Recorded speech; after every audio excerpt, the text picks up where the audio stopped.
안녕하세요. 저는 올해 28살이 된 여자입니다. 어릴 적부터 저는 엄마 없이 자랐습니다. 듣기로는 엄마가 어릴 적 저를 낳자마자 버리고 도망갔다고 하더군요.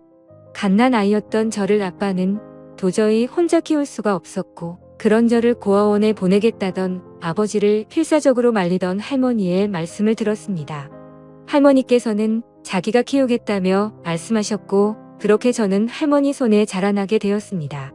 엄마가 도망갔지만 둘이 혼인신고도 안 했고 동거 중에 생긴 아이였는데 책임지지도 못할 아이를 낳았으니 서로 내 책임이니 실랑이를 벌이다가 결국 이 사단이 난 거였죠. 그래도 아빠는 책임감이라도 있었는지 엄마한테 연락도 안 된다고 한탄을 하면서도 할머니가 키운다기에 어쩔 수 없이 아빠도 같이 저를 키웠지만 그런 아빠마저도 제가 5살 때 사고로 돌아가셨습니다. 공사장에서 기계 불량으로 사고 나서 아버지가 목숨을 잃으시고 그 산재 보험금으로 할머니와 둘이서 살아왔었습니다. 저는 제가 생각이란 걸 자각하기 전에 엄마가 도망 나가서 엄마 얼굴조차도 기억 못하고 외가족도 전혀 모르고 있습니다. 저에게 부모라고는 오로지 할머니뿐이었으니까요. 둘이서 생활하는데 다행 아닌 다행이라면 아버지의 사망보험금이 있었고 할머니의 식당 보조일과 더해서 생활비를 메꿔가며 살 수 있었습니다. 그렇게 할머니의 도움으로 저는 중학교, 고등학교 과정을 마치고 대학교에 입학할 무렵 할머니가 노안으로 돌아가셨습니다. 할머니는 저에게 돌아가시던 날 말씀하시길 여태껏 살면서 더도 말고 우리 손녀 20살 되는 것까지 꼭 보고 간다고 악착같이 버텼었는데 더도 말고 우리 손녀 20살 되는 것과 막상 그쯤 되니 우리 손녀가 시집가는 것까지 보고 싶은데 못 봐서 너무 슬프다며 할머니가 없어도 꼭 훌륭하게 살라며 제 손을 잡으며 말하시던 게 아직도 기억이 생생하게 남습니다. 그렇게 저희 할머니는 돌아가셨어요. 저는 장례식장에 혼자 앉아서 할머니의 영정 사진을 멍하니 쳐다보고 있었고 문득 이제 앞길이 막막하더군요. 저는 막 이제 20살밖에 안 되었는데 말이지요. 할머니는 돌아가시기 전에 저에게 주신 돈은 학비라고 챙겨주신 게 있었어요. 다행히도 서울의 국립대를 들어가서 학비가 그렇게까지 많이 들지는 않았지만 현실적으로 이제 앞으로 먹고 살 길도 막막했습니다. 저는 20살의 나이에 세상에 홀로 남겨진 이 고아가 되었으니 할머니의 죽음을 슬퍼할 겨를도 없이 할머니와 같이 살던 집에서 나와 조그마한 원룸에 들어갔고 아르바이트에 학업을 병행하며 학교를 졸업하기까지 5년이란 시간이 걸렸습니다. 학교를 포기할까도 싶었지만 할머니의 죽기 전 소원이라며 졸업해서 훌륭한 사람이 되라고 할머니 말에 악착같이 돈을 모아서 다녔었네요. 그 이후 여러 아르바이트를 하며 대기업 취직시험을 보러 다녔고 끝내 2년 만에 대기업에 취직하여 회사를 입사하게 되었습니다. 취직하던 날 홀로 할머니 사진을 꺼내어 술 한잔 마시며 많이 울었습니다. 대학부터 회사에 취직해서도 저는 사람들과의 관계가 그렇게 쉽지는 않았습니다. 특히 부모님 이야기가 나올 때면 저는 공감 같은 건 전혀 할 수도 없었으니까요. 어릴 때부터 주변 사람들이 말하는 말 중 가장 싫어하는 말이 우리 엄마가 우리 아빠가입니다. 한 번도 불러본 적도 없는 그 말을 제가 어떻게 떠올리겠어요. 그런 인간관계를 어려워하던 저에게 회사 동기가 다가왔습니다. 저보다 나이는 어리지만 대학을 졸업하자마자 취직하여 기수는 동기였던 남자 항상 저에게 눈 안아거리면서 제 뒤를 졸졸 따라다니더군요.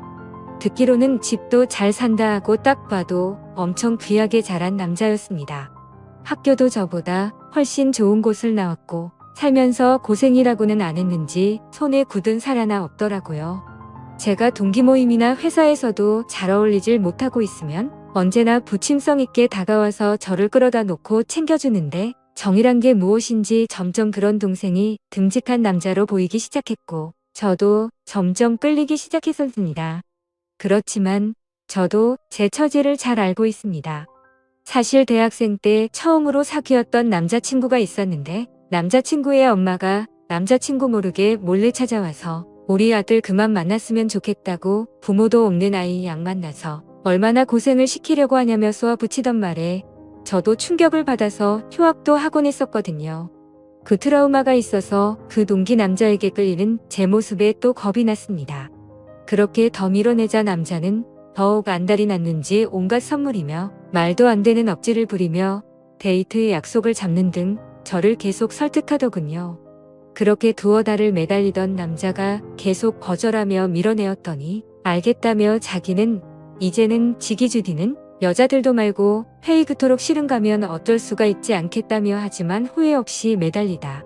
이제 더는 원리인 하겠다며 자기도 이제는 자기 좋다는 여자들도 많고 내가 그토록 싫은 거면 어쩔 수가 없지 않겠냐며 하지만 후회 없이 매달렸다고 이제 더는 연락 안 하겠다고 하며 가는데 오히려 잘 되었다고 생각만 하던 그리고 회사에서 이제 저 말고 다른 여직원들과 잘 지내며 스스럼 없이 대화도 나누고 어깨도 털어주던 그 남자를 보게 되자 저도 이 남자를 많이 좋아하는 걸 깨달았습니다. 그래서 제가 연락을 먼저 하니 이제는 남자 측에서 시큰둥해하더군요.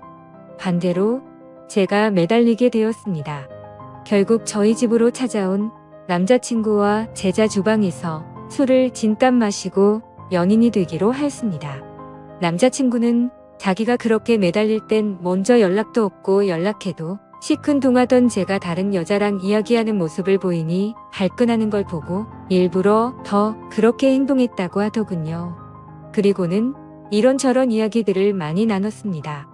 제가 가지고 있는 불안들 때문에 남자친구를 밀어낼 수밖에 없던 점 그리고 그런 이야기를 쉽게 해서 직장에 소문나는 것도 안 좋고 제 약점이라 말하기도 그랬다고 네가 다른 여자한테 그러는 모습을 견딜 수가 없었다고 미안하다고 하자 남자친구는 말하길 자기 어머니는 그럴 사람이 아니라고 진짜 사람도 좋고 좋으신 분이라며 저를 안심시키더군요.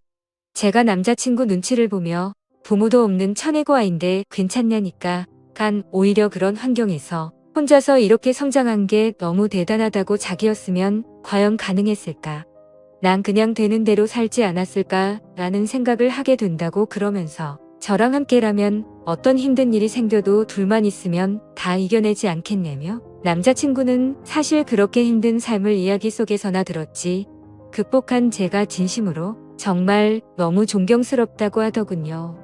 누나가 잘못한 게 아니라 누나의 환경이 그렇게 된 거라고 나도 환경이 그랬으면 오히려 누나보다 못했을 거라며 저를 안아주던 남자친구 그날 너무나도 고마웠고 또한 저에 대한 제 상황을 이해받았다는 것에 감정이 갑자기 한순간에 받쳐 펑펑 안겨서 울었습니다.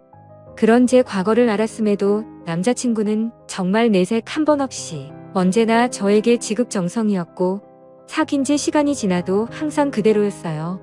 항상 주말이면 저희 집에서 생활하다시피 하며 저에게 사랑한다는 말을 하던 남자친구 저도 그동안에 힘들었던 제 인생을 정말 모두 보상받는 느낌이었습니다.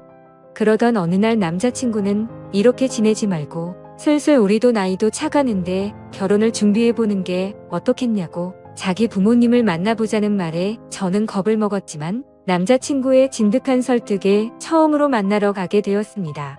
이렇게 처음 만난 부모님. 남자친구의 호언장담과 달리 아버님은 별말이 없으셨으나 예비 시어머님은 많이 날카로우셨습니다. 부모가 없다는 말에 고아원에서 자랐냐고 저에게 물으셨고 엄마는 얼굴을 본 적이 없고 아버지가 어릴 때 할머니 밑에서 저를 키우다 돌아가셔서 그 뒤로 할머니 밑에서 컸다고 말씀드렸더니 엄마 얼굴 모른다는 게 엄마가 돌아가신 거냐고 묻다구며 그래서 저는 그건 아니라니깐 예비 시어머님은 제가 들으라는 식으로 대놓고 남자친구에게 말하셨습니다. 어디서 저런 애를 데려왔냐고 여태까지 한 번도 속삭인 적이 없어서 너의 선택이라면 다 들어줬지만 이건 해도 너무한 거 아니냐고 저를 있는 대로 면박을 주더군요. 남자친구도 그런 엄마의 모습을 처음 봤는지 당황했지만 오히려 큰 소리로 저를 감싸며 저의 불우한 환경이 제 잘못도 아닌데 왜 그런 소리를 경호 없이 하시냐며 어머니랑 싸우더군요. 결국 저는 그날 밥 한 술 제대로 못 먹고 숨막히는 분위기 속에 있다가 집으로 돌아갔습니다.